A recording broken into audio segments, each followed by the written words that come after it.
Hello aspirants, welcome back to India for IAS. Daily answer writing practice day 1 video ಡಿಸ್ಕಷನ್ಗೆ ನಿಮ್ಮೆಲ್ಲರಿಗೂ ಸ್ವಾಗತ. ನಾನು Shivalingaiah.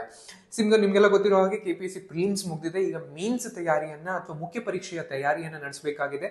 So ಆ ದೃಷ್ಟಿನಲ್ಲಿ ನಿಮ್ಮ ಮುಖ್ಯ ಪರೀಕ್ಷೆಯನ್ನ ಒಂದಿಷ್ಟು ಈಸಿ ಮಾಡುವ ಅಥವಾ ಒಂದಿಷ್ಟು ಸುಲಭಗೊಳಿಸುವ ಅಥವಾ ನಿಮಗೆ ಒಂದಿಷ್ಟು ಮುಖ್ಯ ಪರೀಕ್ಷೆಯ ಉತ್ತರ ಪತ್ರಿಕೆಯನ್ನು ಬರೆಯುವಂತಹ ಅಥವಾ ಉತ್ತರ ಬರೆಯುವ ಅಭ್ಯಾಸವನ್ನು ರೂಢಿಗೊಳಿಸೋದಕ್ಕೋಸ್ಕರ ಎವ್ರಿ ಡೇ ಅಥವಾ ಡೈಲಿ ಆನ್ಸರ್ ರೈಟಿಂಗ್ ಪ್ರಾಕ್ಟೀಸ್ ಅನ್ನುವಂತಹ ಅಥವಾ ಪ್ರತಿದಿನ ಉತ್ತರವನ್ನ ಬರೆಯುವಂತಹ ಒಂದು ಅಭ್ಯಾಸವನ್ನ ರೂಢಿಸಿಗೊಳಿಸ್ಕೊಳ್ಳೋದಕ್ಕೋಸ್ಕರ ನಿಮಗೋಸ್ಕರ ಒಂದು ಇನಿಷಿಯೇಟಿವ್ ನ ಶುರು ಮಾಡಿದೀವಿ. ಅದುವೇ daily answer writing practice. So ಇದು ಡೇ 1 ಕ್ವಶನ್ ಆಗಿರುತ್ತೆ, ಅದು ವಿಡಿಯೋ ಡಿಸ್ಕಷನ್ ಆಗಿರುತ್ತೆ. ನಿಮ್ಗೆ ಮೊದಲೇ ಗೊತ್ತಿರೋ ಹಾಗೆ ಡೇ 1 ಇವತ್ತು ಸಂಜೆ ಯೂಶಲಿ ಕ್ವಶನ್ ಅನ್ನ ಕೊಟ್ಟಿರ್ತೀವಿ. ಅದರ ಮರುದಿನ ಬೆಳಗ್ಗೆ ನಿಮಗೆ ಒಂದು ಔಟ್ಲೈನ್ ಆನ್ಸರ್ ಹೇಗಿರುತ್ತೆ, ಒಂದು ಆನ್ಸರ್ ಹೇಗಿರಬೇಕು, ಅಪ್ರೋಚ್ ಅಂದ್ರೆ ಹೇಗೆ ಮಾಡ್ತಾ ಬರಬೇಕು, ಅದ್ರ ಜೊತೆಗೆ ಅಲ್ಲಿ ಹೇಗೆ ಒಂದು ಡಿಸ್ಕಷನ್ ನ ಒಂದು ವಿಡಿಯೋನ ಆಗ್ತಾ ಬರ್ತೀವಿ. ಸೊ ಇದಿಷ್ಟು ಮುಖ್ಯವಾಗಿ ತಿಳಿಸುವಂತದ್ದು. ಸೊ ಪ್ರಶ್ನೆಗೆ ಬಂದು ಯೂಶಲಿ ನಿಮ್ಗೆ ಪ್ರಶ್ನೆಗಳು ಹೇಗೆ ನಿಮ್ಗೆ ತರ್ತಾ ಇದೀವಿ ಅಂತ ನೋಡ್ತಾ ಅಂದ್ರೆ ನಮ್ಮದೇ ಆದಂತಹ ಇಂಡಿಯಾ ಫಾರ್ ಐಎಎಸ್ ನ ಒಂದು ಕದನ ಏನು ಬ್ರಹ್ಮಾಸ್ತ್ರ ಅಂತ ಒಂದು ಟೆಸ್ಟ್ ಸೀರೀಸ್ ಅನ್ನ ಅಥವಾ ಮುಖ್ಯ ಪರೀಕ್ಷಾ ಸರಣಿಯನ್ನು ಶುರು ಮಾಡಿದೀವಿ.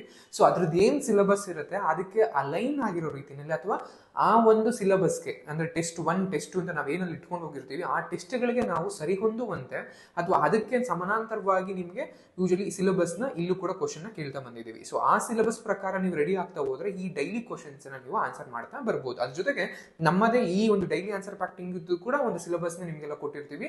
ಈ ಫೈಲ್ ಒಳಗೆ ನಿಮ್ಗೆ ಎಂಡ್ ಆಫ್ ದ ಪೇಜ್ ನಲ್ಲಿ ಇರುತ್ತೆ ನಿಮ್ಗೆ. ಸೊ ಅಲ್ಲಿ ನಿಮ್ಗೆ ಆ ಯಾವ ದಿನದಲ್ಲಿ ಯಾವ ಟಾಪಿಕ್ ಮೇಲೆ ಕ್ವಶನ್ ನ ಕೇಳ್ತೀವಿ ಅನ್ನೋದು ಕೂಡ ಸಿಲೆಬಸ್ ಕೊಟ್ಟಿರ್ತೀವಿ. ಅದ್ರ ಪ್ರಕಾರ ನೀವು ಅಭ್ಯಾಸವನ್ನ ಮಾಡಿ ರಿವಿಷನ್ ಅನ್ನ ಮಾಡಿ ಆನಂತರ ಎವ್ರಿ ಡೇ ನಿಮ್ಗೆ ಕೊಡುವಂತ ಕ್ವಶನ್ ಅನ್ನ ನೀವು ಪ್ರಾಕ್ಟೀಸ್ ಮಾಡಬಹುದು. ಪ್ರಾಕ್ಟೀಸ್ ಮಾಡಾದ್ಮೇಲೆ ಮರುದಿನ ಬೆಳಗ್ಗೆ ಒಂದು ವಿಡಿಯೋ ಡಿಸ್ಕಷನ್ ಆಗ್ತಾ ಬರ್ತೀವಿ. ಸೊ ಇಲ್ಲಿ ನಿಮ್ಗೆ ಹೇಗೆ ಅಪ್ರೋಚ್ ಅನ್ನ ಮಾಡ್ತಾ ಇದೀವಿ, ಹೇಗೆ ಅಪ್ರೋಚ್ ಅನ್ನ ಮಾಡಬಹುದು ಅಥವಾ ಒಂದು ಆನ್ಸರ್ಗೆ ಹೇಗೆ ಈಗೋ ರೀತಿನಲ್ಲೂ ಒಂದು ಅಪ್ರೋಚ್ ಮಾಡಬಹುದು ಅನ್ನುವಂತಹ ದೃಷ್ಟಿಗಳಾಗಿರ್ಬೋದು, ಒಂದು ಒಳ ಅರಿವಿನ ಅಥವಾ ಒಳನೋಟದ ಒಂದು ವಿಡಿಯೋ ಆಗಿರುತ್ತೆ ಅಂತ ಹೇಳ್ತಾ ಸೊ ತಡ ಮಾಡದಲ್ಲೇ ಪ್ರಶ್ನೆಗೆ ಬರೋಣ.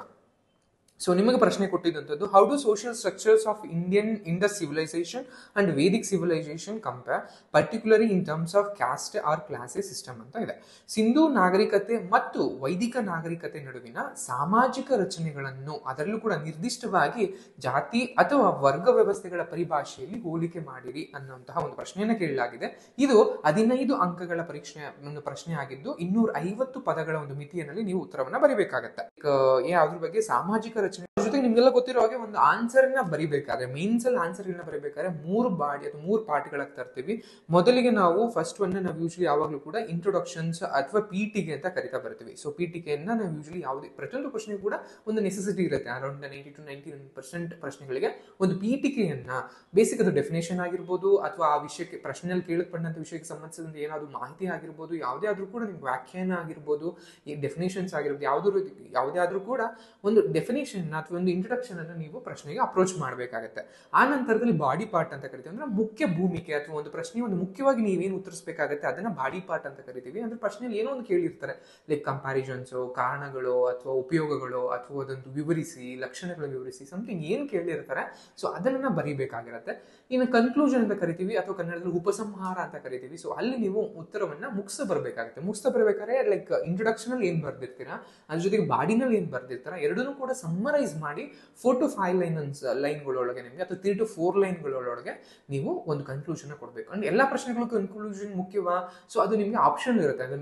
ಅರೌಂಡ್ 50 to 70% ವರೆಗೂ ಕೆಲವು ಪ್ರಶ್ನೆಗಳಿಗೆ ಕನ್ಕ್ಲೂಷನ್ ಇರುತ್ತೆ. ಇನ್ನು ಕೆಲವುಗಳಿಗೆ ವೇ ಫಾರ್ವರ್ಡ್ ಅಂತ ಬರೀಬಹುದು. ಅಂದ್ರೆ ಮುಂದಿನ ಕ್ರಮಗಳು, ಸುಧಾರಣಾ ಕ್ರಮಗಳು ಅಥವಾ ಆ ರೀತಿಯಲ್ಲಿ ನಿಮ್ಗೆ ವೇ ಫಾರ್ವರ್ಡ್ ರೀತಿನಲ್ಲೂ ಕೂಡ ಕೆಲವು ಪ್ರಶ್ನೆಗಳು ಎಂಡ್ ಆಗ್ತವೆ. ಸೊ ನೋಡ್ಕೊಂಡು ನೆಸೆಸಿಟಿ ಇದೆಯಾ ಪ್ರಶ್ನೆಗೆ ಉಪಸಂಹಾರ ಇದಕ್ಕೆ ಬರೀಬಹುದಾ ಅಥವಾ ವೇ ಫಾರ್ವರ್ಡ್ ಬರೀಬಹುದಾ ಅನ್ನೋ ರೀತಿಯಲ್ಲಿ ನೀವು ಆನ್ಸರ್ ನ ಅಪ್ರೋಚ್ ಮಾಡ್ತಾ ಬರ್ಬೋದು. ಸೊ ನಮಗೆ ಕೇಳಿರುವಂತ ಪ್ರಶ್ನೆ ಬಂದಾಗ ಸಿಂಧು ನಾಗರಿಕತೆ ಬಗ್ಗೆ ಕೇಳಿದೀವಿ. ಸಿಂಧು ನಾಗರಿಕತೆ ಮತ್ತು ವೈದಿಕ ನಾಗರಿಕತೆ ಅದರಲ್ಲೂ ಕೂಡ ಮುಖ್ಯವಾಗಿ ನಮ್ಮ ಮೂಲಕೇನ ಮಾಡಬರೀರಿ ಅಂತ ಪ್ರಶ್ನೆ ಕೇಳಲಾಗಿದೆ. ಸೊ ಅದರ ಪ್ರಕಾರ ನೀವು ಸಿಂಧು ನಾಗರಿಕತೆ ಮತ್ತು ವೈದಿಕ ನಾಗರಿಕತೆ ಬಗ್ಗೆ ಒಂದು ಅಪ್ರೋಚ್ ಅನ್ನ ಮಾಡ್ತೀರಾ. ನಾನು ಇಲ್ಲಿ ಟೈಮ್ ಲೈನ್ ಅನ್ನು ಹಾಕೊಂಡಿದ್ದೀನಿ. ಕ್ರಿಸ್ತ ಪೂರ್ವ 3300 1300ರವರೆಗೆ ಅಂಡ್ ವೈದಿಕ ನಾಗರಿಕತೆಯನ್ನ ನಾವು ಯೂಶಲಿ ಕ್ರಿಸ್ತ ಪೂರ್ವ 1500 500ರವರೆಗೆ ಈ ಕಾಲಮಾನವನ್ನ ಈ ಎರಡು ನಾಗರಿಕತೆಗಳಿಂದ ಗುರುತಿಸ ಬರ್ತೀವಿ. ಸೊ ಉಪಖಂಡದಲ್ಲಿ ಪ್ರವರ್ಧಮಾನಕ್ಕೆ ಬಂದಂತಹ ಈ ಎರಡು ವಿಭಿನ್ನ ನಾಗರಿಕತೆಗಳಾಗಿವೆ. ಎರಡೂ ನಾಗರಿಕತೆಗಳು ಸಂಕೀರ್ಣವಾದ ಸಾಮಾಜಿಕ ರಚನೆಗಳನ್ನು ಹೊಂದಿದ್ದರೂ ವಿಶೇಷವಾಗಿ ಜಾತಿ ಅಥವಾ ವರ್ಗ ವ್ಯವಸ್ಥೆಗಳ ವಿಷಯದಲ್ಲಿ ಅವುಗಳ ನಡುವೆ ಗಮನಾರ್ಹವಾದಂತಹ ವ್ಯತ್ಯಾಸಗಳಿವೆ. ಸೊ ಈ ರೀತಿಯಾಗಿ ನೀವು ಬರ್ಬೋದು, ಅಥವಾ ನೀವು ನಿಮ್ಗೆ ಏನ್ ಲೈಕ್ ಅಂದ್ರೆ ಸಿಂಧು ನಾಗರಿಕತೆ ಬಗ್ಗೆ ಅಥವಾ ವೈದಿಕ ನಾಗರಿಕತೆ ಬಗ್ಗೆ ಒಂದು ಲೈಕ್ ಇಂಟ್ರೊಡಕ್ಷನ್ ಅನ್ನ ನೀವು ಕೊಡ್ತಾ ಬರ್ಬೋದು. ದೆನ್ ಬಾಡಿ ಪಾರ್ಟ್ ಬಂದಾಗ ನಾವು ಸಾಮಾಜಿಕ ರಚನೆಗಳ ಬಗ್ಗೆ ಕೇಳಿರೋದ್ರಿಂದ ಮೊದಲಿಗೆ ಸಿಂಧು ನಾಗರಿಕತೆಯಲ್ಲಿ ಹೇಗೆ ಸಾಮಾಜಿಕ ರಚನೆಗಳಿದ್ದವು ಮತ್ತು ವೈದಿಕ ನಾಗರಿಕತೆಯಲ್ಲಿ ಹೇಗೆ ಸಾಮಾಜಿಕ ರಚನೆಗಳಿದ್ದವು ಅಂತ ನಾವು ಎಕ್ಸ್ಪ್ಲೇನ್ ಅನ್ನ ಅಥವಾ ಒಂದು ಶೀರ್ಷಿಕೆಯನ್ನ ಹಾಕ್ತಾ ಬರ್ಬೇಕಾಗತ್ತೆ. ಅದನ್ನ ಹೆಡ್ಡಿಂಗ್ಸ್ ಅಂತ ಕರಿತೀವಿ ಅಥವಾ ಶೀರ್ಷಿಕೆಗಳನ್ನು ಕೂಡ ಕರಿತಾ ಬರ್ತೀವಿ. ಸೊ ಇಲ್ಲಿ ನಾವು ಮೊದಲಿಗೆ ಪಾಯಿಂಟ್ಸ್ ಬಂದು ನಗರೀಕರಣಗೊಂಡಂತಹ ಸಮಾಜವಾಗಿ ನಿಮಗೆಲ್ಲ ಗೊತ್ತಿರೋ ಹಾಗೆ ನಗರ ವ್ಯವಸ್ಥೆ ಅಥವಾ ಒಳಚರಂಡಿ ವ್ಯವಸ್ಥೆ ಆಗಿರ್ಬೋದು, ರಸ್ತೆಗಳ ವ್ಯವಸ್ಥೆಗಳಾಗಿರ್ಬೋದು, ಮನೆಗಳ ಒಂದು ನಿರ್ಮಾಣ ವ್ಯವಸ್ಥೆ ಆಗಿರ್ಬೋದು, ಸುಟ್ಟಂತಹ ಇಟ್ಟಿಗೆಗಳನ್ನ ಬಳಸುವಂತದ್ದಾಗಿರ್ಬೋದು, ಅಥವಾ ಸ್ನಾನ ಗೃಹಕ್ಕೆ ಅಥವಾ ಸ್ನಾನದ ಕೊಳಕ್ಕೆ ನಾವು ಮಹಾಸ್ನಾನ ಬಾತ ಕೊಳ ಅಂತ ನಾವೇನ್ ಕರಿತೀವಿ ಅದಾಗಿರ್ಬೋದು, ಲೈಕ್ ಆಟಿಕೆಗಳು, ಈ ರೀತಿಯಾದಂತಹ ಒಂದು ಲೈಕ್ ಪ್ರಬುದ್ಧವಾದಂತಹ ಒಂದು ಲೈಕ್ ಕಾಲಮಾನವನ್ನು ಹೊಂದಿದ್ದಂತಹ ಒಂದು ನಾಗರಿಕತೆ ಆಗಿರುತ್ತೆ, ಅದು ಸಿಂಧು ನಾಗರಿಕತೆ. ಅದ್ರ ಬಗ್ಗೆ ಒಂದು ಡೆಫಿನೇಷನ್ ಕೊಡ್ತಾ ಬರ್ತೀರಾ. ಅದ್ರ ಜೊತೆಗೆ ಅರ್ಹತೆ ಆಧಾರಿತ ಸಾಮಾಜಿಕ ಕ್ರಮಾನುಘಾತ ವ್ಯವಸ್ಥೆ ಅಂತ ಕರಿತೀವಿ. ಇಲ್ಲಿ ಯಾವುದೇ ರೀತಿಯಾದಂತಹ ಒಂದು ಕ್ಯಾಸ್ಟ್ ಆಗಿರ್ಬೋದು ಅಥವಾ ಲೈಕ್ ವರ್ಗಗಳ ವ್ಯವಸ್ಥೆಯನ್ನು ನಾವು ತುಂಬಾ ಕಮ್ಮಿ ಕಾಣ್ತೀವಿ. ಇಲ್ಲಿ ಯಾವಾಗಲೂ ಕೂಡ ಒಂದು ಮೆರಿಟ್ ಬೇಸ್ಡ್ ಅಂತ ಕರಿತೀವಿ, ಅಂದ್ರೆ ಅರ್ಹತೆ ಆಧಾರಿತ. ನೀನು ಲೈಕ್ ಶಕ್ತನಾಗಿದ್ಯಾ, ನಿನ್ ಕೈಲಿ ಪವರ್ ಇದೆಯಾ, ಅಥವಾ ನಿನ್ ಕೈಲಿ ಸ್ಕಿಲ್ಸ್ ಇದೆಯಾ, ಅಥವಾ ನಿನ್ ಕೈಲಿ ಮಾಡೋದಕ್ಕೆ ಸಾಧ್ಯ ಆಗುತ್ತೆ, ಡೆಫಿನೆಟ್ಲಿ ನಿನ್ನನ್ನು ಬೇರೆ ರೀತಿಯಲ್ಲಿ ಇರುತ್ತೆ. ಅಥವಾ ನಿನ್ನ ಅರ್ಹತೆಗಳು ಇಲ್ಲ ಅಂದಾಗ ನಿನ್ನ ನೋಡೋ ಸ್ಥಿತಿ ಬೇರೆ ಇರುತ್ತೆ. ಅಂದ್ರೆ ಕ್ಲಾಸ್ ವೈಸ್ ಅನ್ನೋದಕ್ಕಿಂತ ಲೈಕ್ ಈ ರೀತಿಯಲ್ಲಿ ನೋಡ್ತಾ ಬರ್ಬೋದು. ಅರ್ಹತೆಗಳ ಆಧಾರದ ಮೇಲೆ ಇಲ್ಲಿ ನೋಡ್ತಾ ಬರ್ತೀವಿ. ಅಂಡ್ ಜಾತಿ ಪದ್ಧತಿಯ ಅನುಪಸ್ಥಿತಿ ಅಂತ ಕರಿತೀವಿ. ಅಂದ್ರೆ ಯೂಶಲಿ ನಮಗೆ ಗೊತ್ತಿರುವಂತಹ ಅಥವಾ ನಮಗೆ ಸಿಕ್ಕಿರುವಂತಹ ಸಾಕ್ಷ್ಯಗಳು, ಪುರಾವೆಗಳ ಆಧಾರದ ಮೇಲೆ ಸಿಂಧು ನಾಗರಿಕತೆಯಲ್ಲಿ ಅಥವಾ ಇಂಡಸ್ ಸಿವಿಲೈಸೇಷನ್ ನಲ್ಲಿ ಯಾವುದೇ ರೀತಿಯಾದಂತಹ ಜಾತಿ ವ್ಯವಸ್ಥೆ ಇತ್ತು ಅನ್ನೋದಕ್ಕೆ ಪೂರಕವಾದಂತಹ ಒಂದು ಪುರಾವೆಗಳು ನಮಗೆ ದೊರಕ್ತಿಲ್ಲ. ಅದನ್ನ ನೀವು ಕೋಟ್ ಮಾಡ್ಬೋದು. ಅಂಡ್ ಮಹಿಳೆಯರಿಗೆ ಸಮಾನವಾದ ಸ್ಥಾನಮಾನ, ಯಾಕಂದ್ರೆ ನೀವೆಲ್ಲ ನೋಡಿದಾಗ ಮಾತೃದೇವತೆಯನ್ನು ಇದು ಮಾಡುವಂಥದ್ದಾಗಿರ್ಬೋದು, ಅಥವಾ ಲೈಕ್ ಏನು ನೃತ್ಯ ಹುಡುಗಿ ಅಥವಾ ಲೈಕ್ ಆ ರೀತಿ ಬರ್ತೀವಿ, ಡ್ಯಾನ್ಸಿಂಗ್ ಗರ್ಲ್ ಅಂತ ನಾವೇನೋ ಒಂದು ಸ್ಟ್ಯಾಚ್ಯೂ ಇದೆ ಅದಾಗಿರ್ಬೋದು, ಅಥವಾ ನಾವು ಬೇರೆ ಬೇರೆ ಆಟಿಕೆಗಳಲ್ಲಿ ವುಮೆನ್ ಅನ್ನ ಇದು ಮಾಡಿರುವಂಥದ್ದು, ಅಥವಾ ಯೋನಿ ವರ್ಷಿಪಿಂಗ್ ಅಲ್ಲಿ ನಮ್ಗೆ ಅದನ್ನ ತೋರಿಸಿರುವಂಥದ್ದು, ಇವೆಲ್ಲವನ್ನು ನೋಡಿದಾಗ ಮಹಿಳೆಯು ಕೂಡ ಒಂದು ಸಮಾನವಾದಂತಹ ಸ್ಥಾನಮಾನವನ್ನ ಅಥವಾ ಪುರುಷರಿಗೆ ಸಮಾನವಾದಂತಹ ಸ್ಥಾನಮಾನವನ್ನ ಹೊಂದಿದ್ರು ಸಿಂಧು ನಾಗರಿಕತೆಯವರು. ಈ ರೀತಿಯಾಗಿ ಸಾಮಾಜಿಕವಾಗಿ ಒಂದು ವ್ಯವಸ್ಥೆಯನ್ನು ಹೊಂದಿದ್ರು ಅಂತ ನೀವು ಹೇಳ್ತಾ ಬರ್ತೀರಾ. ದೆನ್ ವೈದಿಕ ನಾಗರಿಕತೆಯಲ್ಲಿ ಯಾವೆಲ್ಲ ಒಂದು ಸಾಮಾಜಿಕ ರಚನೆಗಳೇನು ಅಂತ ನೋಡ್ತಾ ಬಂದಾಗ ಮೋರ್ ಇಂಟು ಇದ್ದು ನಿಮಗೆ ಬುಡಕಟ್ಟು ಸಮಾಜ ಅಂತ ನಾವು ಕರಿತಾ ಬರ್ತೀವಿ. ಅಂದ್ರೆ ಯೂಶಲಿ ಇಲ್ಲೆಲ್ಲೂ ಕೂಡ ಬುಡಕಟ್ಟು ಸಮಾಜದಿಂದ ನಿರೂಪಿಸಲ್ಪಟ್ಟಿದೆ. ಅದರಲ್ಲೂ ಕೂಡ ಬುಡಕಟ್ಟುಗಳಾಗಿ ಕೆಲವು ಕುಲಗಳಾಗಿ ಅದನ್ನ ಕುಲಗಳನ್ನು ಒಂದು ಸೆಕ್ಟ್ಗಳೇ ಬರ್ತಾ ಹೋಗ್ತವೆ. ಅದರಲ್ಲಿ ಹೆಚ್ಚು ಕುಲಗಳನ್ನ ನಾವು ಇದನ್ನ ರೂಢಿನಲ್ಲಿ ಬರ್ತಾ ಬರ್ತವೆ. ಇದನ್ನು ನೀವು ಕೋಟ್ ಮಾಡಬಹುದು. ಅದ್ರ ಜೊತೆಗೆ ಜಾತಿ ವ್ಯವಸ್ಥೆ, ಇಲ್ಲಿ ನಿಮ್ಗೆ 4 ವರ್ಣಗಳಾಗಿ, ಅಂದ್ರೆ ಯೂಶಲಿ ಅದನ್ನ ನೀವು ಕೆಲಸದ ಆಧಾರದ ಮೇಲೂ ಕೂಡ ಅದನ್ನ ನಾವು ಮಾಡ್ತಾ ಬಂದ್ರು. ಸೊ ಅದು ಬ್ರಾಹ್ಮಣರನ್ನ, ಪುರೋಹಿತರನ್ನ ಬ್ರಾಹ್ಮಣರ ಇದಕ್ಕೆ, ಕ್ಷತ್ರಿಯರು ಅಥವಾ ಯೋಧರನ್ನ ಕ್ಷತ್ರಿಯ ಸೆಕ್ಟ್ಗೆ, ಅಥವಾ ವ್ಯಾಪಾರಿಗಳನ್ನ ವೈಶ್ಯರು ಅಂತ ಅಂದೇಳು, ಅಂಡ್ ಕಾರ್ಮಿಕರು ಯಾರ್ಯಾರಿದ್ರು ಅವರನ್ನ ಶೂದ್ರರು ಅಂತ.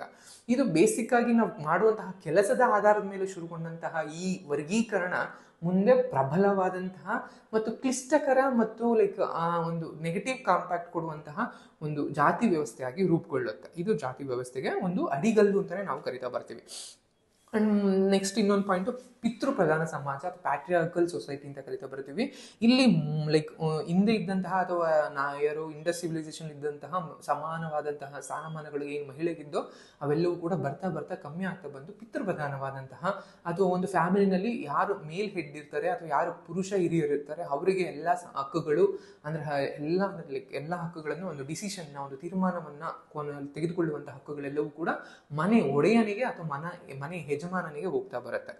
ಸೊ ಅದ್ರ ಜೊತೆಗೆ ಅಸಮಾನತೆ ಮತ್ತು ಸಾಮಾಜಿಕವಾದಂತಹ ಕ್ರಮಾನುಘಾತಗಳು, ಇಲ್ಲಿ ನಮ್ಗೆ ಯೂಶಲಿ ಯಾವಾಗಲೂ ಕೂಡ ಈ ಒಂದು ಸಮಾಜದಲ್ಲಿ ಮೇಲ್ ಸ್ತರದಲ್ಲಿ ಬ್ರಾಹ್ಮಣರು ಮತ್ತು ಕ್ಷತ್ರಿಯರು ಬರ್ತಾರೆ, ಇನ್ನು ಮಧ್ಯಮ ಸ್ತರದಲ್ಲಿ ವೈಶ್ಯರು ಬರ್ತಾರೆ ಅಥವಾ ವ್ಯಾಪಾರಿಗಳ ವರ್ಗ ಏನಿತ್ತು ಅವರು ವೈಶ್ಯರು ಬರ್ತಾರೆ. ಇನ್ನು ಕೆಳ ಸ್ತರದಲ್ಲಿ ಶೂದ್ರರು ಅಥವಾ ಕಾರ್ಮಿಕರು ಅಂತ ನಾವೇನ್ ಕರಿತೀವಿ ಈ ಶೂದ್ರರು ಬರ್ತಾರೆ. ಸೊ ಇದ್ರ ಕೆಳಗಡೆ ಇನ್ನೂ ಕೂಡ ಒಂದೊಂದು ಬರುತ್ತೆ, ಅದು ಮುಂದಿನ ದಿನಗಳಲ್ಲಿ ಬರುತ್ತೆ, ಅದುವೇ ಅಸ್ಪೃಶ್ಯರು ಅಂತ ಒಂದು ಶುರುವಾಗ್ತಾ ಹೋಗುತ್ತೆ. ಈ ರೀತಿಯಲ್ಲಿ ಒಂದು ಕ್ರಮಾನುಘಾತವಾದಂತಹ ಒಂದು ಸಾಮಾಜಿಕವಾದಂತಹ ವ್ಯವಸ್ಥೆಯನ್ನ ಈ ವೈದಿಕ ಯುಗದಲ್ಲಿ ಹೋಗುತ್ತೆ. ಇನ್ನು ಇವೆರಡರ ನಡುವಿನ ಹೋಲಿಕೆಯನ್ನ ನೋಡೋದಾದ್ರೆ ಹೆಡ್ಡಿಂಗ್ಗಳು ಯೂಶಲಿ ಯಾವಾಗಲೂ ಕೊಡ್ಕೋತಾ ಬರಬೇಕಾಗತ್ತೆ. ಸಿಂಧೂ ನಾಗರಿಕತೆ ಮತ್ತು ವೈದಿಕ ನಾಗರಿಕತೆ ನಡುವಿನ ಒಂದು ಸಾಮಾಜಿಕ ರಚನೆಯಲ್ಲಿನ ಒಂದು ಪ್ರಮುಖ ವ್ಯತ್ಯಾಸಗಳು ಏನೇನಿದೆ ಅನ್ನೋದನ್ನ ಹೋಲಿಕೆ ಮಾಡಿ ಬರಿತಾ ಬರ್ಬೋದು. ಇಲ್ಲಿ ಸಿಂಧೂ ನಾಗರಿಕತೆಯಲ್ಲಿ ನಿಮಗೆ ಅರ್ಹತೆ ಇದು ಅಥವಾ ಮೆರಿಟ್ ಬೇಸ್ಡ್ ಇದ್ದಂತಹ ಒಂದು ಸಿಸ್ಟಮ್ ಇಲ್ಲಿ ನಿಮಗೆ ಕ್ಯಾಸ್ಟೇ ಬೇಸ್ಡ್ ಸಿಸ್ಟಮ್ಗೆ ಹೇಗೆ ಕನ್ವರ್ಟ್ ಆಯ್ತು ಅನ್ನೋದನ್ನ ನೀವು ಕೋಟ್ ಮಾಡ್ತಾ ಬರ್ತೀರಾ. ಅದ್ರ ಜೊತೆಗೆ ಸಾಮಾಜಿಕ ಅಸಮಾನತೆಯನ್ನ ಹೊರಹೊಮ್ಮುವಿಕೆ, ಅಂದ್ರೆ ಯೂಶಲಿ ಲೈಕ್ ವೈದಿಕ ಯುಗದಲ್ಲಿ ಸಾಮಾಜಿಕ ಅಸಮಾನತೆ ಹೊರಹೊಮ್ಮುವಿಕೆಯನ್ನು ಕಂಡಿಡುತ್ತೆ. ಅಂದ್ರೆ ಜಾತಿ ವ್ಯವಸ್ಥೆಗಳ ವಿವಿಧ ಗುಂಪುಗಳ ನಡುವೆ ಒಂದು ಸ್ಪಷ್ಟವಾದಂತಹ ವಿಭಜನೆಯನ್ನ ನಾವು ಈ ಒಂದು ವೈದಿಕ ನಾಗರಿಕತೆಯಲ್ಲಿ ಕಾಣ್ತಾ ಬರ್ತೀವಿ. ಅದ್ರ ಜೊತೆಗೆ ಬದಲಾದಂತಹ ಮಹಿಳೆಯ ಪಾತ್ರವನ್ನು ಕೂಡ ನಾವು ಹೇಳುವಂಥದ್ದು ಯೂಶ್ವಲಿ ಲೈಕ್ ಇಂಡಸ್ ವ್ಯಾಲಿ ಅಥವಾ ಏನು ನಾವು ಸಿಂಧೂ ನಾಗರಿಕತೆ ಅಂತ ಕರಿತೀವಿ, ಅಲ್ಲಿ ನಮಗೆ ಮಹಿಳೆಗೆ ಇದ್ದಂತಹ ಸ್ಥಾನಮಾನಗಳು ವೈದಿಕ ಸ್ಥಾನ ಒಂದು ಸಮಾಜದಲ್ಲಿ ಅಥವಾ ವೈದಿಕ ನಾಗರಿಕತೆಯಲ್ಲಿ ಆ ಒಂದು ಸ್ಥಾನಮಾನ ಕುಗ್ಗುತ್ತಾ ಬರುತ್ತೆ. ಅಂಡ್ ಮಹಿಳೆಯನ್ನ ಕೇವಲ ಮನೆಗೆ ಅಥವಾ ಅಡಿಗೆ ಮನೆಗೆ ಸೀಮಿತಗೊಳಿಸುವಂತಹ ಎಲ್ಲಾ ಕಾರ್ಯಗಳು ಅಥವಾ ಎಲ್ಲವಾದಂತಹ ಒಂದು ಲೈಕ್ ಪಿತೂರಿ ಕೂಡ ನಮ್ಗೆ ನಡೀತಾ ಬರುತ್ತೆ. ಸೊ ಧಾರ್ಮಿಕ ಪ್ರಭಾವಗಳು ನೋಡ್ತಾ ಬಂದಾಗ ಕೂಡ ಸಿಂಧೂ ನಾಗರಿಕತೆಯಲ್ಲಿ ಧಾರ್ಮಿಕ ಆಚರಣೆಗಳು ವಿಶೇಷವಾದಂತಹ ಒಂದು ಪುರೋಹಿತಶಾಹಿ ಅಥವಾ ಕಟ್ಟುನಿಟ್ಟಾದ ಒಂದು ಸಾಮಾಜಿಕ ಶ್ರೇಣಿಗಳ ಪುರಾವೆಗಳಿಲ್ಲದೆ ದೈನಂದಿನ ಜೀವನದಲ್ಲಿ ಸಂಯೋಜಿಸಲ್ಪಡ್ತವೆ. ಅಂದ್ರೆ ಡೇ ಟು ಡೇ ಆಕ್ಟಿವಿಟೀಸ್ ಅನ್ನಲ್ಲಿ ಇರುತ್ತೆ, ಅಲ್ಲಿ ಬರುತ್ತೆ ಹೊರತು ಯಾವುದೇ ಒಂದು ಪ್ರಬಲವಾದಂತಹ ಪುರೋಹಿತಶಾಹಿಗಳಿದ್ರ ಅಥವಾ ಲೈಕ್ ನಾವೇನು ಇವತ್ತಿನ ಒಂದು ಬ್ರಾಹ್ಮಣ್ಯ ಅಂತ ಕರಿತೀವಿ ಅಲ್ಲಿ ಆ ರೀತಿ ಒಂದು ಸೆಕ್ಟ್ ಇತ್ತ ಆ ರೀತಿ ಯಾವುದು ಕಂಡು ಬರೋದಿಲ್ಲ. ಬಟ್ ವೈದಿಕ ಯುಗದಲ್ಲಿ ಧಾರ್ಮಿಕ ಅಥವಾ ಸಾಂಸ್ಕೃತಿಕವಾದಂತಹ ಜೀವನದಲ್ಲಿ ಬ್ರಾಹ್ಮಣರು ಅವರು ತುಂಬಾ ಪ್ರಮುಖವಾದ ಪಾತ್ರವನ್ನು ವಹಿಸ್ತಾ ಬರ್ತಾರೆ. ಅಂಡ್ ಸಾಮಾಜಿಕ ಶ್ರೇಣಿಯಲ್ಲಿ ಅವರು ಉನ್ನತ ಸ್ಥಾನಮಾನವನ್ನ ಲಭಿಸ್ಕೋತಾರೆ ಅಥವಾ ಪಡ್ಕೋತಾರೆ ಅನ್ನೋದನ್ನ ನಾವು ಕಾಣ್ತಾ ಬರ್ತೀವಿ. ಒಂದು ಹೋಲಿಕೆ ಆಗಿರುತ್ತೆ. ನೆಕ್ಸ್ಟ್ ಇನ್ನು ಉಪಸಂಹಾರ ಅಥವಾ ಕನ್ಕ್ಲೂಷನ್ ಅನ್ನೋ ಪಾರ್ಟು. ಸಿಂಧೂ ನಾಗರಿಕತೆಯು ಕಟ್ಟುನಿಟ್ಟಾದ ಒಂದು ಸಾಮಾಜಿಕ ಶ್ರೇಣೀಕರಣ ಮತ್ತು ಜಾತಿ ವ್ಯವಸ್ಥೆಗಳ ಕೊರತೆಯಿಂದಾಗಿ ಹೆಚ್ಚು ಸಮಾನತೆಯನ್ನು ಹೊಂದಿತ್ತು. ಆದರೆ ವೈದಿಕ ನಾಗರಿಕತೆಯು ವರ್ಣ ವ್ಯವಸ್ಥೆಯ ಸುತ್ತ ಕೇಂದ್ರೀಕೃತವಾದಂತಹ ಶ್ರೇಣೀಕೃತ ಸಾಮಾಜಿಕ ರಚನೆಯನ್ನು ಅಭಿವೃದ್ಧಿಪಡಿಸಿತು. ಇದು ನಂತರದ ಜಾತಿ ವ್ಯವಸ್ಥೆಯನ್ನು ಹುಟ್ಟುಹಾಕಿತು. ವೈದಿಕ ಅವಧಿಯು ಜನನದ ಆಧಾರದ ಮೇಲೆ ಸಮಾಜದ ಹೆಚ್ಚು ರಚನಾತ್ಮಕ ಮತ್ತು ಆನುವಂಶಿಕ ವಿಭಜನೆಯ ಆರಂಭವನ್ನು ಸೂಚಿಸುತ್ತದೆ. ಆದರೆ ಸಿಂಧೂ ನಾಗರಿಕತೆಯು ಹೆಚ್ಚು ಉತ್ತಮವಾದಂತಹ ಒಂದು ಸಾಮಾಜಿಕ ಸಂಘಟನೆಯನ್ನ ಹೊಂದಿತ್ತು. ಈ ರೀತಿಯಾಗಿ ನೀವು ಅದನ್ನ ಕನ್ಕ್ಲೂಷನ್ ಮಾಡ್ತಾ ಬರ್ಬೋದು. ಸೊ ಬೇಸಿಕ್ ಆಗಿ ಕಲಿತೀವಿ. ಅಂಡ್ ಇಂಗ್ಲಿಷ್ ವರ್ಷನ್ ಅಲ್ಲಿ ಕೂಡ ನಾವು ಏನ್ ಇದನ್ನ ಈ ಕನ್ನಡದಲ್ಲಿ ಡಿಸ್ಕಷನ್ ಮಾಡಿದ್ವು, ಸೇಮ್ ಇಂಟ್ರೊಡಕ್ಷನ್ ಪಾರ್ಟ್ ಅಥವಾ social success of like Indus valley civilization ಅಲ್ಲಿ ಏನೇ ಅಂಡ್ ವೇದಿಕ್ ಸಿವಿಲೈಸೇಷನ್ ಅಲ್ಲಿ ಏನು ಅವೆರಡರ ನಡುವಿನ ಬಿಟ್ವೀನ್ ಲೈಕ್ ಕಂಪ್ಯಾರಿಸನ್ ಏನೇನಿದೆ, some like merit based to caste basis ಆಗಿರ್ಬೋದು ಅಥವಾ ಸೋಷಿಯಲ್ ಇನ್ಇಕ್ವಾಲಿಟಿ ಆಗಿರ್ಬೋದು ಅಂಡ್ ಮ್ಯಾನ್ ಆಗಿರ್ಬೋದು ಅಂಡ್ ರಿಲಿಜಿಯಸ್ ಇನ್ಫ್ಲೂಯೆನ್ಸ್ ಜೊತೆಗೆ ಕನ್ಕ್ಲೂಷನ್. ಸೊ ಇವೆಲ್ಲವನ್ನು ಕೂಡ ನಾವು ಇದ್ರಲ್ಲಿ ಕೊಟ್ಟಿದ್ದೀವಿ. ಒಂದ್ಸಲಿ ಗೋ ಥ್ರೂ ಮಾಡಿ. ಇದು ಯಾವುದು ಕೂಡ ಇದೇ ಪರ್ಫೆಕ್ಟ್ ಆನ್ಸರ್ ಅಂತ ನಾವು ಹೇಳುವಂಥದ್ದೆಲ್ಲ. ಒಂದು ಕ್ವಶನ್ಗೆ ಈ ರೀತಿ ಕೂಡ ಅಪ್ರೋಚ್ ಮಾಡ್ಬೋದು ಅನ್ನೋದು, ಅದು ಇದಕ್ಕಿಂತ ಕೂಡ ನಿಮ್ಗೆ ಉತ್ತಮವಾಗಿ ಬರೆದ್ರೆ ಇನ್ನೂ ಒಳ್ಳೆಯದು. ಸೊ ಈ ರೀತಿಯಾಗಿ ಆನ್ಸರ್ಗಳನ್ನ ಬರಿತಾ ಬಂದಾಗ ನಿಮಗೆ ಹೆಚ್ಚಿನ ಅಂಕಗಳನ್ನು ಗಳಿಸುವಂತಹ ಒಂದು ಅವಕಾಶ ಅಥವಾ ಒಂದು ಸದುಪಯೋಗವನ್ನು ಪಡ್ಕೋತೀರಾ ಅನ್ನುವಂಥದ್ದು ನಮ್ಮ ಒಂದು ಉದ್ದೇಶವಾಗಿರುತ್ತೆ. ಇಲ್ಲಿಗೆ ಈ ವಿಡಿಯೋ ಎಂಡ್ ಆಗುತ್ತೆ. Thank you.